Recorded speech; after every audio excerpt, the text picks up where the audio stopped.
So I've just come from my last pre-baby appointment with my midwife, and I just thought that I would make a quick video to talk a little bit about the induction procedure because I realized I didn't really talk about it very much in the blog post I posted about what induction actually involves, the medical side of it, just in case you're planning to have one or you've been advised that you may need one, a little bit about what the process for us for the next 48 hours will look like. So we will be traveling tomorrow afternoon to the hospital out of town. Our local hospital actually doesn't deliver babies because we live in a very small community. So we'll be traveling to a larger hospital for what's called a pre-induction tomorrow afternoon. So during that appointment, they'll either give me a medication called Cervidil, which will help to dilate and soften the cervix, or they'll choose to use what's called a Foley catheter, which is basically a long tube with a balloon on the end of it, and they'll put that up through the cervix, inflate the balloon with water to put pressure on the cervix and cause changes to hopefully get it to start opening up.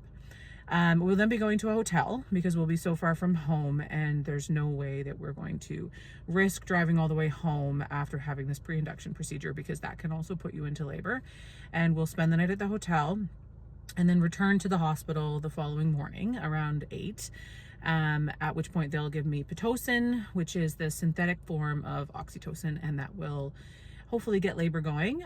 They'll break the water when I get to about 2 to 3 centimeters. And then we will be having a baby. Once you have your water broken and you've had an epidural, there really isn't any going back from that. You're gonna have your baby.